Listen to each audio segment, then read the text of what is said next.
Today is Tuesday, September 23rd, 2025. We're here today with Naomi Penner as part of the Great Neck Library Oral History Project. Welcome, Naomi. Yes, I want to thank the library. Libraries to me are really important because when I was 5 years old, my mother took me to our library and got me a card.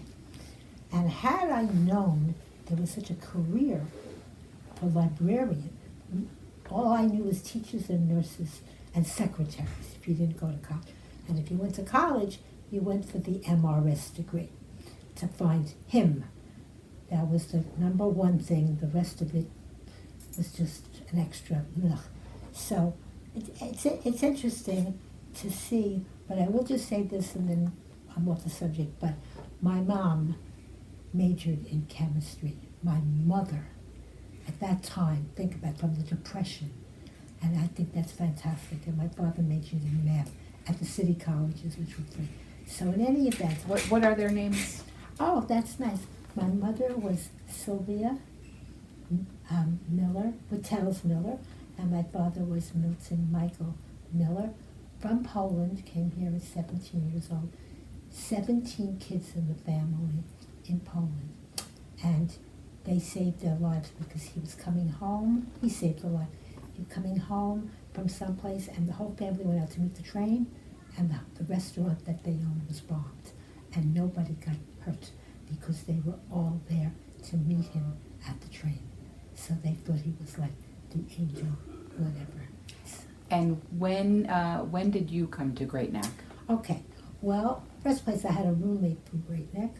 I went to school in Ohio University, and then I got my master's at Ohio State, and I had a roommate from Great Neck, so I knew a little bit about Great Neck, from her.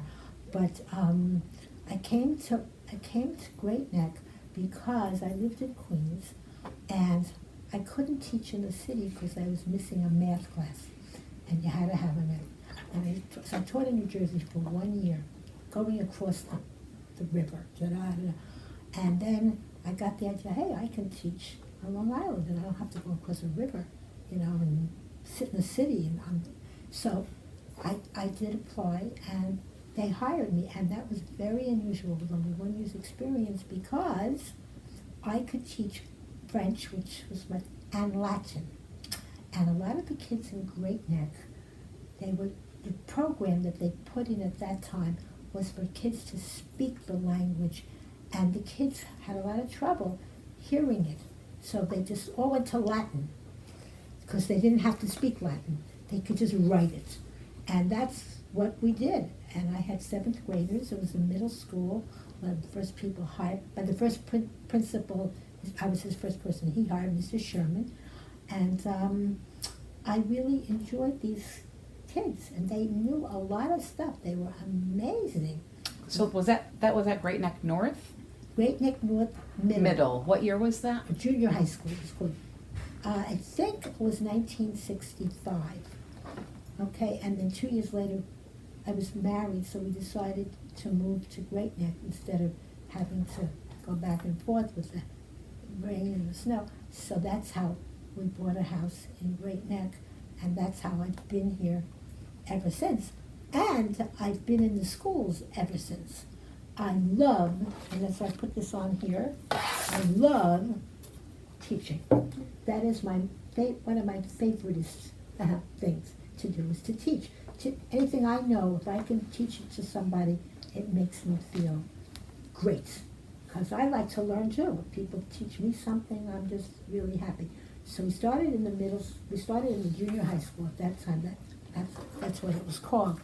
But then from there, other things happened. But I wound up in the village school, which was like an extra program for kids. And that was very interesting because someone just told me that we had a meeting before this village school and community school and all these, run by the district, by the school district. What did we want to do? Base it on England, Summerhill, whatever. And she said, I was at this meeting. This was a student. And she just contacted me 60 years ago. She said, I was at this meeting. I don't remember it, Christy, not one.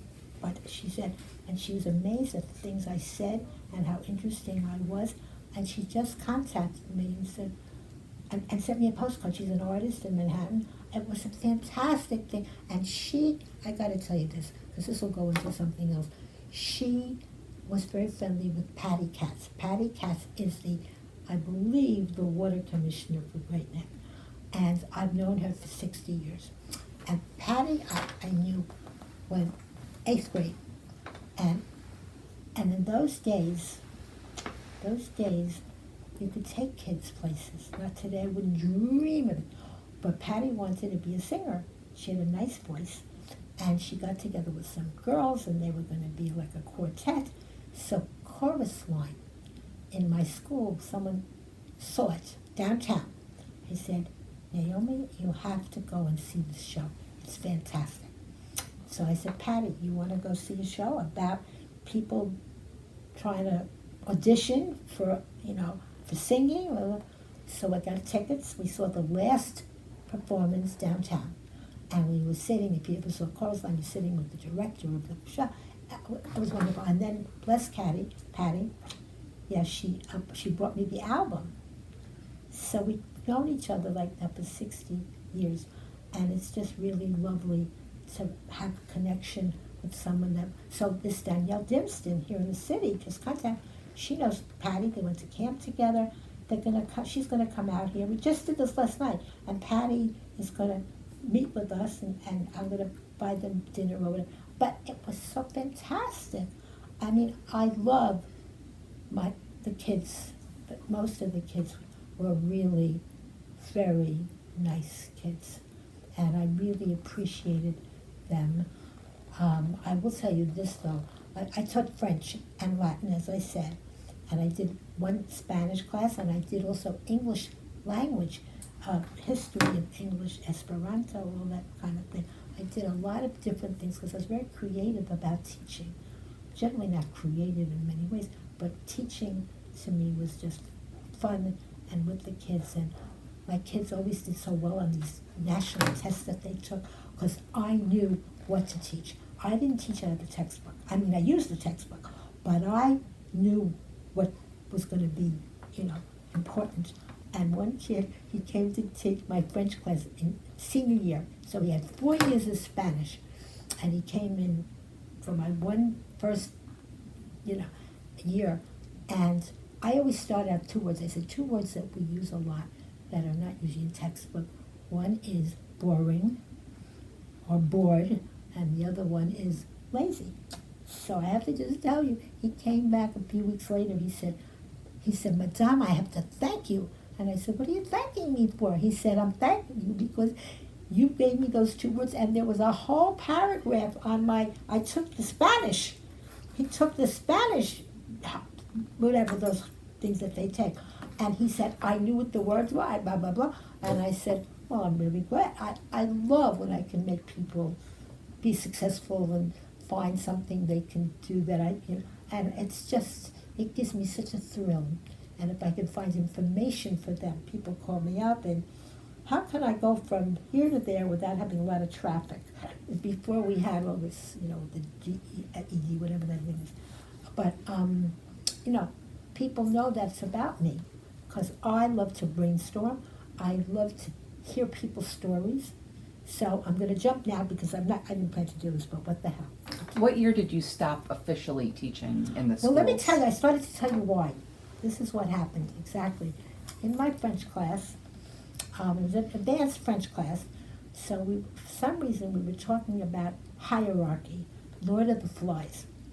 And the kids, I said, do you know what hierarchy is? In French, okay, so they said, well, I said, who's in the hierarchy in the school? And they said, in French, they said, the students, the principal, the superintendent, the board of ed, and the teachers. And I said, who's at the top of the hierarchy? And they said, we are. And they were not being nasty or snotty, just that we can get the principal, and that was true by that time, to do whatever we wanted to. And they said, Madame, you're at the bottom. Not me, teachers. Duh. Because they let the kids do a lot of things that I was not happy about. So, when I heard that I'm at the bottom of a hierarchy, not such a good place to be. So I went into the office and I told one of the teachers, could you ask your class this question this afternoon? She got the similar answer. And that's when I decided I was going to leave, because it just didn't feel good for whatever reason. And I had 4 years coming to me of no sick leave. I never took sick leave. So I had 4 years. So the district gave me 1 year of that they let me go. Then from that, I had to make a plan. I had no plan, Christy. What am I going to do? I'm retired. I don't have nobody. You don't know me. I don't have family. I have nobody really to be with. What can I do? So I tried volunteering for so many different organizations, including schools. They actually, Garden City had me come and talk to the high school kids on date rape and the elementary kids on bullying. At that time it was a big thing. But I did it. I went for the blind, the Cancer Society. I had many different things, but nothing really seemed to work out. And I need that. I love that. I love to be able to help, to do something. And I couldn't find any place where I could really belong. But the kids were really, they were really wonderful in many ways, and I really appreciate them. And one girl she said, my mother and father came from Israel to the United States, and my mother said that when she was growing up, adults were raising children, and now my mother says children are raising children. What year did you stop teaching in the classroom? I don't know exactly, but it was in the 80s. Oh. Okay. I taught, well, I'll just tell you, I believe I taught for 34 years. Okay? And that, I said, well, there's other things to do. But one of the things that I put at the end here, one of the things, besides teaching, I have to say, I taught in the village school and middle school, and then the high school. I was at North High for like 12 years. Okay? And the village school, the kids knew my phone number 24 hours a day. We had classes in the middle of the night. They would come and we would be together. It was great. I have a house. I didn't sell the house. When we got divorced, I said, if I'm 5 blocks from my job, to me, instead of having to drive, I could snow, rain, it doesn't matter. I can get to work. So that, my job was very important to me. I really liked, and I love, Christy, sometimes seeing kids from, not that many, but sometimes seeing kids like Patty. I'm going to go over Patty in a minute, but I have to tell you that I was here in the media room. We have a wonderful media room, and one of the people that was there, she said, oh, Madame Penner. And I looked and I recognized her, and I said, what are you doing now? She said, I'm a dentist. I said, oh my God, I need a dentist. I know my dentist had just retired and he couldn't find anybody to take his place.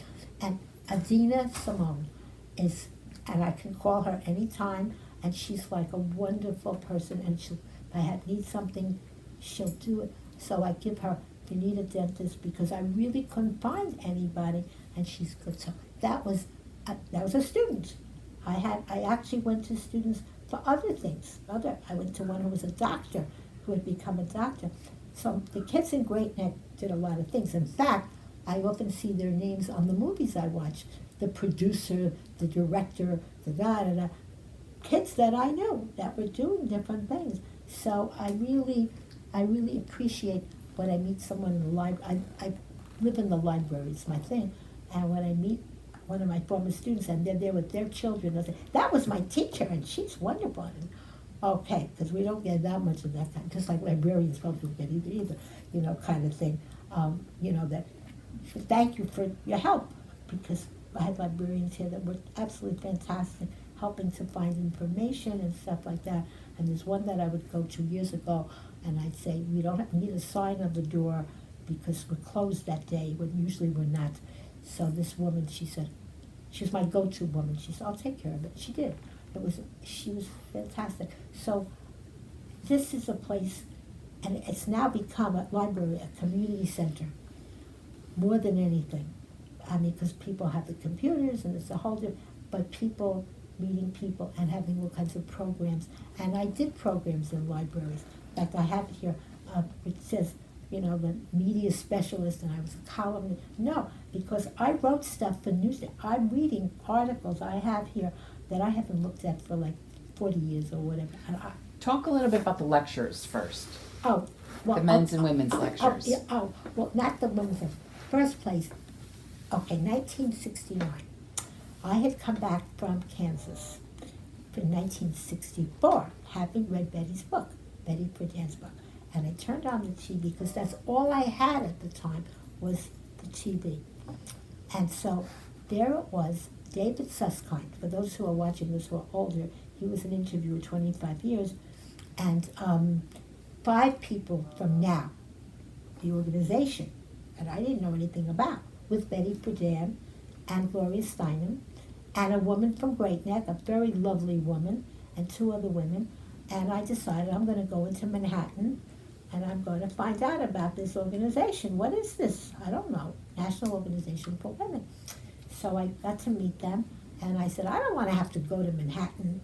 I just got out of having to go back and forth. So in my house in Great Neck in 1969, I and a friend started the 3rd chapter of the National Organization for Women. And Christy, we could not get 10 people, we needed 10 to have a chapter, from Queens to Montauk, literally. People didn't want any part of us. We're brow burners, we're troublemakers, you know, and they laughed at us. And we actually stood in front of Walbaum's at that time, so Walbaum, and we had postcards. And we said, if you don't mind, could we use your name? We want to write to this politician just saying we support women's liberation, whatever. And a lot of people said yes. So we that's how we got a lot of information out. So women's liberation to me was women, if they wanted to work. A lot of people didn't agree with that. We had a lot of negative. But to me, because a lot of women that I did meet, unfortunately, were in abusive situations, and they couldn't support themselves. They didn't have it. They didn't have a way to make money, and that was a very important thing. So I'm going to go over a little bit now about the women's movement, okay? Because in Great Neck, in my school, in the North High School, we women did a couple of things. It may not sound like major things, but they were things. Well, what girls took sewing and cooking, and boys took, I don't know, car mechanics and woodworking, I don't know. And we said, well, have to do both. Men have to learn how to cook and sew, and women have to learn how to work the car, and we changed it. So that was a big thing to me. And the other thing that was similar, in a way, girls could play badminton and softball, but boys could play, baseball and all these things. We said, you know, if they can do it, they can do it.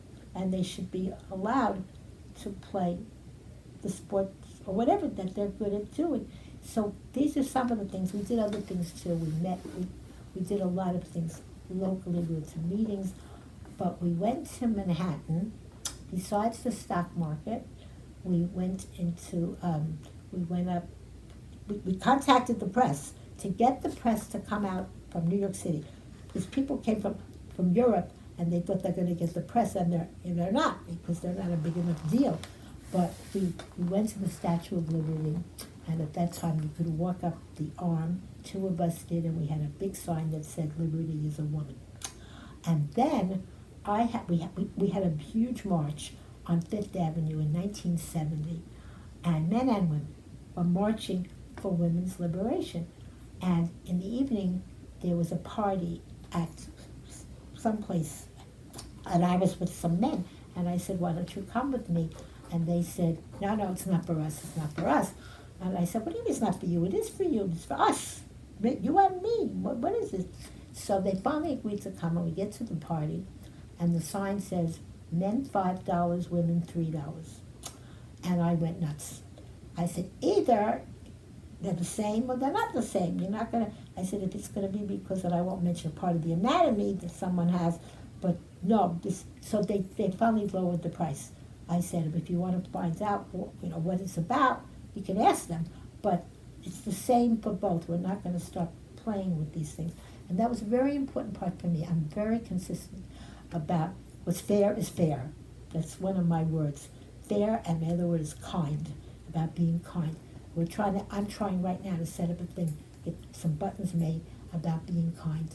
And I went to Studio 54, some of you might remember, and they had singles. This was after the main singles thing, but a man comes over to me and says, what are you looking for in a man? And nobody ever asked me that question before. I said, I want someone who's kind. Kind? Everybody's kind, he said. I said, where do you live? I'd like to know, but that word stayed with me, and it still does to this day. And kindness with each other, more and more. We have to help each other. And I want to try to get the buttons. In the 70s, we had buttons. And in fact, one of the buttons from the women's movement, we left out a word on purpose, because people would say, what's the word that goes in there? You see, we wanted to get people curious, to get them to join us, okay, and want to be with us. So we did a lot of things. And also, I'm going to bring it up, the issue about abortion was a big issue at the time. NARAL was an organization, and I myself was feeling that women should have a right, if that's what they needed to do, to have abortion. That was a major, major issue, still is today. So that's a whole other thing. But then, in the 70s, I did lectures, and my main one was, I don't have the article here, I should have held it up, but it was like, can men and women be friends? And I wrote an article that I just read, that I haven't seen for like 50 years. And I said, wow, can men and women be, the politics of friendship. Can we get along? We have to get along. And the women were angry with me, not a lot of the women. What are you doing supporting the men? Like the opposite sex. I said, no, we're raising kids and we have to get along. We must, because the kids have to be able to deal with both parents. And you can't just throw one away. No, and I said, in fact, very often men don't ask for help, because that's, in this country especially, that's how they're raised. No, because they're afraid if they do, they're going to look weak, and then someone's going to take their woman or their job or something, so they don't talk. In fact, we talked about the 4 B's that men talk about in bars, and we tried to make the 4th one. One was baseball, and one was business, and one was broads, although my friend, she says, well, you can make it boobs, but okay. And then, but we had all these things that were very interesting, and I studied men. I really did. I wanted to understand what they were saying, because I'm a language teacher, and men and women don't speak the same language. We're brought up with blue and pink, at least that was and different totally, and the girl plays with the dolls, and the boys plays with the soldiers, blah, blah, blah. And we're not, and I have, by the way, I'm not going to do it here, but if anybody wants to hear some great jokes, I have jokes on every topic, and nobody's ever heard my jokes. So I have jokes about that too, but I have limited time here, but if you want to get in touch with me, please do that, and I'll be thrilled to hear you laugh. I do that with people when I talk on the phone, Christy, and everything now is virtual. I'll never meet these people, but I always say, could I just tell you, I have one joke that everybody loves, and I said, don't make it viral, because nobody's ever heard it, and it's just a fun thing, and everybody relates to it, but I always try to tell something humorous, and I get, like Chris, what's his name, the actor, he said, make my day or something. That's it. When you laugh, and I can hear you laugh, and I'm laughing with, that is wonderful for me. It makes me, it's like, for 1 minute, you're massaging your organs. That's what they call that when you're laughing. You're breathing it. And I just want to give them something to enjoy. This article, was that published in the Newsday? Yes. Not only that, I was in the Great Neck Record, and not only that, but there was couple singles newspapers, and I wrote couple of these articles, as I said, all about men and women. This was the 70s, and how could we be friends with each other? So one time I remember the whole group of men and women met, and the women were saying one thing, and the men would get upset. It's just a minute, and I would translate what the women really meant, and then the men would say, oh, and then the men would say something, and the women didn't understand. So I said, well, this is really what they mean. And I did a lot of that, and I loved it. And I not only had my own local public access TV shows. Was that with North Shore TV? Right here. Yeah, I don't know who it was. Or was it Great Neck TV? It was just Great Neck TV, I guess. I did get training recently down. A lot of people don't realize that the United Nations was here. And in those buildings now, it's being used by many different groups of people when they moved to New York City. Most people don't know that, okay? But I took, because I'm so bad with devices, I'm good with words and people, but when it comes to fixing something, forget about it. So I went down there to try to learn about the camera, to try to, what the best that I could do. We had a whole bunch of people from different places that came. And actually, I'm on the computer, I think if you look up Naomi Joy Penner, the one woman from that group, she was starting something she was a black woman for black children, and she put it in there. She put a whole thing about me in there. You know, I didn't even know it was there until like a few weeks ago that it was even there, because I don't look.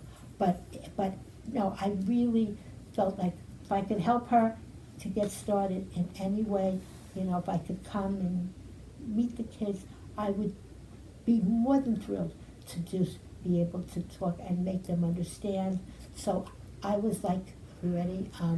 Phil Donahue and Arsenio Hall, and that was let me talk about that for a minute, because it has to do with Great Neck in a way. My students knew that I was going to be on that program. That's what made me furious. And when I got there, Arsenio Hall, when I got there, they had two women on the stage talking about how their husbands abused them, and they wouldn't let me go on. So the program was an hour. After about half an hour, finally they said, you can go on, but don't deny it, what they said. And I said, huh? And I said, I was very annoyed. I said, my students are watching this, and it looks like, what's a woman like me doing in a men's movement like this? And there's a book called Men Free Men, and I have a little chapter in that book. That's what's a woman like me doing in a men's movement like this. I'll get to the men's movement in a little bit. But, yeah, so, and then they had the nerve to call me at work. They wanted me to come back, Arsenio Hall. They said the program was dead till you came out. Blah, blah, blah, blah, blah, blah, blah, blah, blah. And I was furious. I said, my students are watching this, and they thought I was lying. I said, I'm not lying. I said, people shouldn't be hurting each other. I don't think people should be abusing other people at all, ever. But please don't make me look like I'm some kind of bad guy. I really, sometimes, some of these programs and then we had the radio, Barry Barber and Bob, whatever his name was, these were the Rush Limbaugh people. If you guys know what I'm talking about, you probably don't, but he talked about the feminazis. Those were his words. I'm not taking them. He was on the radio, and when I was driving, when I had to drive all that time, so I was listening to Rush Limbaugh, so I went on that program, and now we're going to talk about this. So 10 years later, there was an article in the Great Neck Record about two men from Roslyn, one from Port Washington, one from Roslyn, who wanted to start a men's liberation organization. Now, we kept getting calls, as I said, from women wanting to help the men in their lives.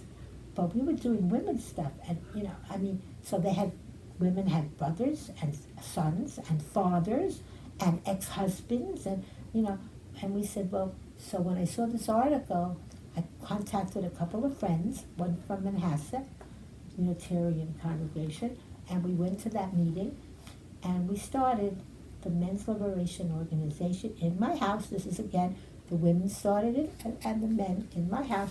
I was the first vice president, and that's another thing. What is a woman doing? So when I went on that guy, Bob Grant, when I went on his program, he was nasty as anything to me. And Tom, who was the president, was the guy that I was working with, and Tom could, sometimes get a little annoyed, but we practiced for 2-3 weeks ahead. If he says anything really ugly, just ignore it or whatever. So he did amazingly, because Tom would be like, what's a woman like this? What do you have a woman here? She's telling you what to do. I mean, this is Bob Grant, if anybody knows it. He was really like not a nice guy. So then at the end of the program, he said, okay, I'm leaving. Come on, Tom. And Tom said, no, I'm staying here with Naomi. That was like amazing that he did that, because he was very nervous. They wanted the men to have rights too, and there were a lot of men who couldn't see their children. They didn't divorce their children, they divorced the wife, but they would, at that time, a lot of the judges wanted the votes from the women. So the men, especially out in Suffolk County, were really being treated very, in my opinion, very unfairly, but we did know someone who could help. And my phone number, my home phone number was the phone number for this organization. And probably still, I shouldn't say, it probably still is, because they couldn't afford to have it. So they would call, and finally the men started calling.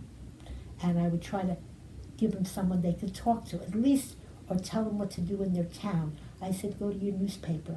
You know, go to different people. Maybe you have someone in the church. Go to somebody who might be willing to help you, because they were very upset.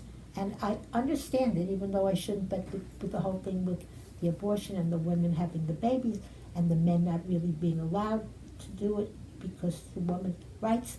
And I'm not, as I said, I'm a fair, I have a problem with this. So this is, so. What year was that the men's Well, began? you know what, I'm not gonna know the year, but We'll find- 1980. 1980. But, and I have it here, I should really just brought out just to show you. I and Tom and a couple others, we ran 2 conferences, weekend conferences at Adelphi University on men's health and men's whatever. I have the program, it's 8 pages.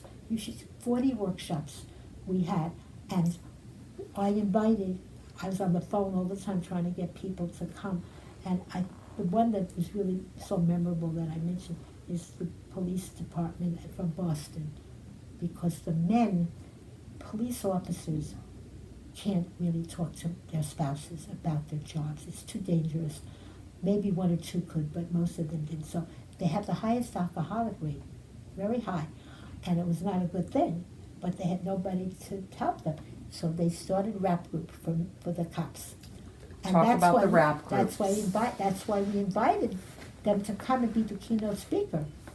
Really, and by the way, we did have a few people on our board, like Ed Asner, who's Mary Tyler Moore guy, and Gregory Hines, who's the black dancer, and we had that woman, Dr. whatever her name was, the Jewish woman, Dr.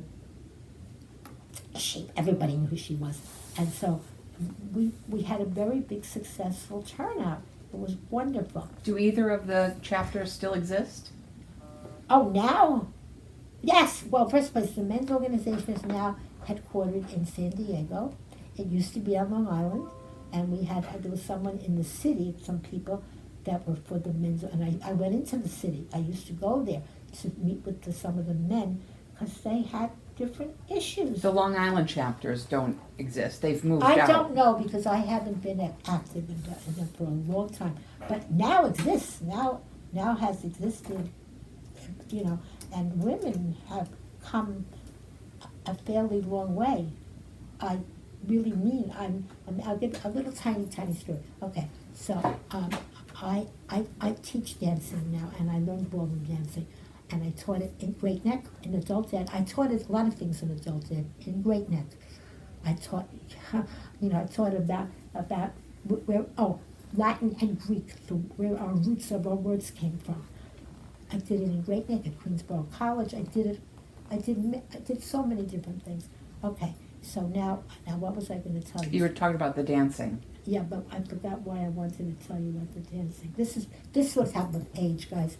You go off I went off on a tangent. It'll come when I go home. I'll think about it. Yeah, I wanted to say something about the dancing. I don't remember. But in any event, I had tried all kinds of dancing, and when I got divorced, I went to adult ed programs because the only thing I did when I was married was watch television. The highlight of my week was when the TV guide came. And that, I'm serious, Chrissy, you wouldn't, no, I would say, what's on tonight? Johnny Carson, and that's all I had. Because my husband, brilliant guy that he really was brilliant, but he was into computers and he knew about DNA before anybody else. He's here in town, he married someone else, but he was amazing. But so I took courses. I went and I took courses in tennis, swimming. I'm afraid to swim, but I did jump off a diving board. That's how I hurt my finger. So, but I said, I want to do things. And that's when I started. I started trying to do the volunteering. I went to Manhattan for all kinds of different things.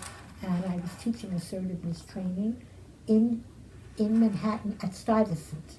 Stuyvesant's a big adult ed program. And I did it at Forest Hills. And I did it in Roslyn. And I did it in Great Neck. And I called it relationship training. And not therapy. That was out. Because it sounds like you're sick if you go to a class for no. This is not sick. You're just learning better ways to talk to people and to know that you have a right not to have to always do everything that people expect all the time. Not that you shouldn't sometimes, of course, but you have a right to say no.